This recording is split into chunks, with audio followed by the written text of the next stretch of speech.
आप कैसे हैं काका? काफी समय बाद आपको देखा है। बस चल रहा है। और तू कैसी है? आपको देखकर ऐसा लग रहा है कि आपकी तबीयत ठीक नहीं है। कुछ हुआ है क्या? और तबीयत के बारे में, शरीर पहले जैसा नहीं रहा। कैसे ठीक रहेगी तबीयत? उम्र भी तो काफी हो गई है ना। अरे बहुत सा जीवन जी लिया शरीर में, और बता क्या, बस इतना ही कह सकता हूँ। इतने तूफान और मुसीबतें झेलने के बाद तो अब मैं थक चुका हूँ, और फिर परिवार में भी कोई शांति नहीं है। हाँ समझ रही हूँ, लेकिन जब इतना वक्त गुजार लिया है तो बाकी का समय भी अच्छे से गुजर जाएगा। बिल्कुल चिंता मत करो, हमेशा अच्छे विचार रखो तो देखोगे कि भगवान किसी न किसी तरीके से तुम्हारी मदद करेगा। बिल्कुल सही कहा तूने। सच में मेरी उम्र से छोटी जरूर हो, लेकिन तुझ में बहुत बुद्धि है। यह क्या है? क्या किराया है? ये पक्षी के मुंह से कुछ गिरा है। अरे देखो तो हरी, वह चमक रहा है। देखो देखो देखो देखो, क्या है कि तू ही रायका का। देखिए, भगवान ने तेरे अच्छे दिल के लिए तुझे ये तोहफा दिया है। बहुत अच्छा, बहुत अच्छा। भगवान को धन्यवाद जरूर करना है ना। बहुत खुश हूँ। क्या हुआ देवराज? कारोबार तो डूब गया। क्या कहा था मैंने कि व्यापार में इतनी जल्दी पैसा लगाना सही नहीं होगा। तुमने मेरी बात नहीं मानी और हुआ वही। अरे मेरी बात सही साबित हो गई। देखा, अब क्या करें हम? बताओ क्या करें? बोलो। अरे बोल क्यों नहीं रहे? बोलो ना। ये क्यों तुम मुझ पर चिल्ला रहे हो? जो मैंने व्यापार शुरू किया था तो क्या तुम छोटे बच्चे से क्या, जिनके पास कोई समझ नहीं थी? देखो, मैंने तुम्हें इस व्यापार में घुसने के लिए जोर नहीं दिया था। तुम अपनी इच्छा से आए थे। मैंने बस अपनी योजना बताई थी जो तुम्हें अच्छी लगी, इसीलिए तुमने पैसे दिए। अब अगर कारोबार डूब गया तो ये दोनों की गलती है, सिर्फ मेरी नहीं। हमें दोनों को पैसे वापस करने होंगे, समझे? हाँ हाँ, हम दोनों को पैसे वापस करने होंगे। बिल्कुल नहीं, मैं कोई बात नहीं सुनूंगा। मैंने भी उतना ही पैसा दिया था, और क्योंकि व्यापार की सारी बुद्धि तुम्हारे पास की, तुमने सब कुछ किया, तो मैं ज्यादा पैसे लूंगा। तुम कम पैसे लोगे नहीं। नहीं नहीं नहीं नहीं नहीं, ये बहुत गलत होगा। अरे हम दोनों भाई आजकल लोग हैं जिन्होंने अपनी इच्छा से पैसे लगाए हैं। किसी ने डंडे मार के थोड़ी ना कहा था कि पैसे लगाओ। अब अगर पैसे भी लेने हैं तो दोनों बराबरी से लेंगे। एक भी पैसा कम मैं नहीं लूंगा, और अगर तुम एक भी ज्यादा पैसे ले गए तो मैं तुम्हें छोड़ने वाला नहीं हूँ। कोई भी पैसा मैंने नहीं दूंगा, समझ गए? खींची खींची थी।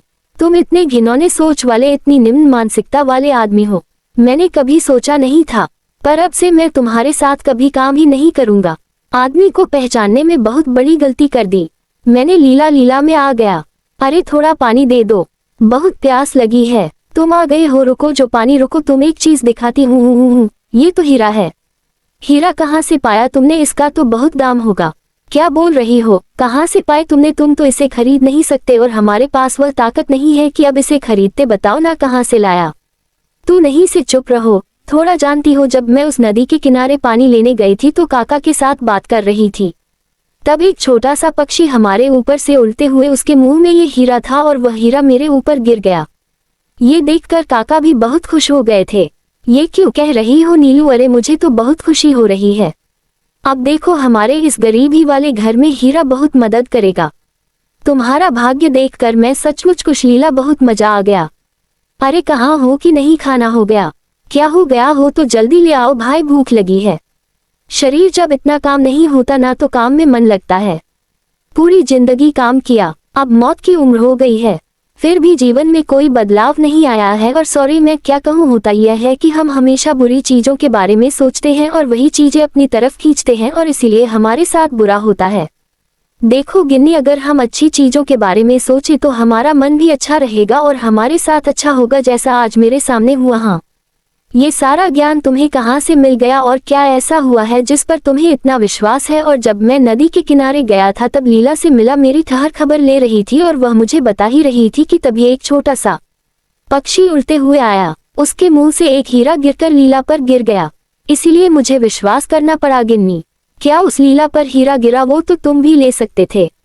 कैसी लड़की है वह, बूढ़े आदमी को कुछ नहीं दिया और खुद ले गई, और उसके ऊपर गिरा तो वही लेगी ना। अरे तुम जलन मत करो कि नहीं, अच्छे से सोचो तभी अच्छा होगा।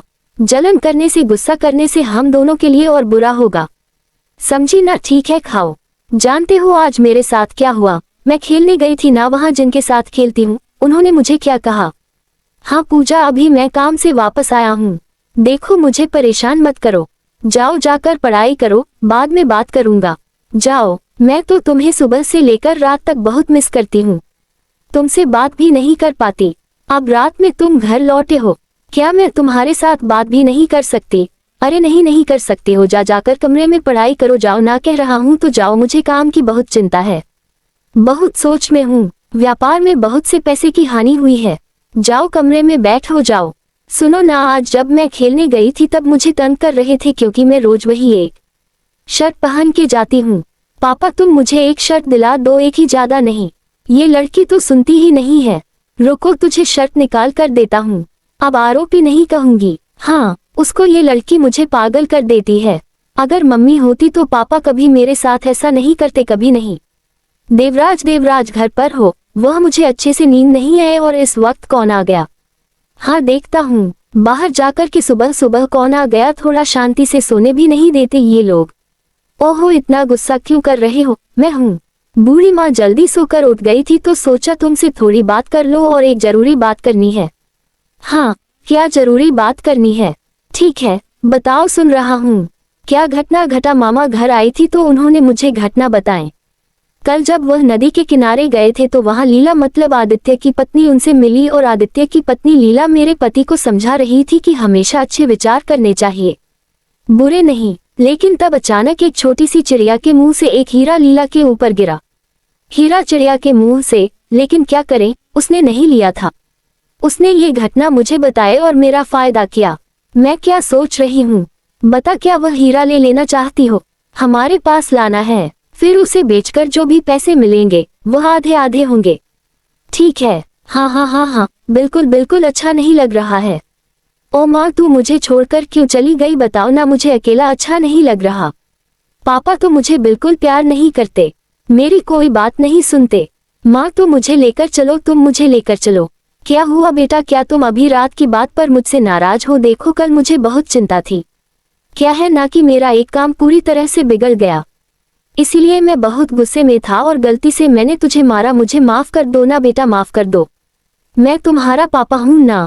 पूजा ये तुम पेड़ के नीचे क्यों बैठी हो? अरे और कुछ नहीं, कल रात ये लड़की मुझसे एक शर्त मांग रही थी, लेकिन मेरा काम पूरी तरह से खराब हो गया। इस कारण मैं थोड़ा परेशान था, इसीलिए गुस्से में आकर मैंने इसे थोड़ा सा मार दिया। इसी बात पर अब मुझसे नाराज है। ये हो, लेकिन क्या काम खराब हो गया? क्या हो गया? दरअसल मैंने और देवराज ने मिलकर एक व्यापार शुरू किया था। अब जितने भी मेरे पास पैसे थे मैंने उसमें लगा दिए थे, लेकिन वो बिजनेस डूब गया और अब देवराज उस पैसे को देने के लिए तैयार नहीं है। वो समझ गया। पूजा देखो बेटा, पापा को माफ कर दो, ऐसे नाराज मत हो, कभी कभी हो जाता है। लीला जल्दी बाहर आ, तुझसे बात करनी है। बाबू अभी आए हो? आओ अंदर। नहीं नहीं नहीं, हम बैठने नहीं आए हैं, हमें एक बहुत जरूरी बात करनी है। बोलो बूढ़ी माँ, बात क्या है? कल जो नदी के किनारे चिड़िया के मुंह से जो हीरा करा था वो हमें दे दो, वो हमारा है। कुछ भी नहीं तो मेरे ऊपर गिरा था, वह हीरा मेरा है, किसी को नहीं दूंगी। और किस अधिकार से तुम लोग वह हीरा मांग रहे हो? मुझे कुछ समझ में नहीं आ रहा है। सुनो नीला, तुम्हें ज्यादा समझने की जरूरत नहीं है, जो कह रहे हैं वही करो वरना बहुत ज्यादा बुरा होगा। ये हम तुम्हें चेतावनी दे रहे हैं, याद रखना। तुम आ गए, जानते हो थोड़ी देर पहले देवराज और बूढ़ी माँ मेरे घर आए थे। क्यों, क्या जरूरत थी? क्यों आए थे? यहाँ पर वही हीरा मांगने आई थी जो मुझे मिला था। मैंने उन्हें बिल्कुल भी नहीं दिया, लेकिन देवराज और बूढ़ी माँ मुझे धमकी देकर गए हैं। उन्होंने ये भी कहा कि अगर मैं उनका हीरा वापस नहीं देती तुम ऐसा कुछ करेंगे जिसका परिणाम हमारे लिए अच्छा नहीं होगा। ये बेवकूफ़ी भरी हरकत है। यह क्या बकवास है? ये बताओ कि देवराज और बूढ़ी माँ को कैसे पता चला कि तुम्हारे पास ही रहे हैं? मैं यह नहीं समझ पा रहा हूँ। किसने बताया कि घटना काका मामा के सामने ही हुई? उन्होंने ही अपनी पत्नी यानी बूढ़ी को सब बता दिया। तुमने सही कहा, मुझे भी ऐसा लगता है। और फिर उसी के चलते उस बूढ़ी ने देवराज के साथ मिलकर ही रखने की योजना बनाई होगी। हाँ यही तो हुआ होगा। अरे ये क्या सुन रहा हूँ दिल्ली की, तुम और देवराज मिलकर लीला को धमकी देकर हीरा लेने गए हो। तुम इतनी दूर चाहती हो, मैंने कभी सोचा नहीं था। अरे क्या रही हो तुम चुप रहो। तुमने कभी नहीं समझा कि पैसे की अहमियत क्या होती है। अब जो मैं कर रही हूँ उसमें मुझे रोको मत, और मैं जो कर रही हूँ वही सही है। वही हीरा मैं और देवराज लेकर रहेंगे, फिर उसे बेचकर जो भी पैसा मिलेगा वह आधा आधा होगा। समझे आप? मुझे अपना आखिरी बात अच्छे से गुजारना है। अरे ये पाप है, किसी का हक नहीं पीना चाहिए। क्या तुम समझती नहीं हो, तुम्हें पैसों के लाल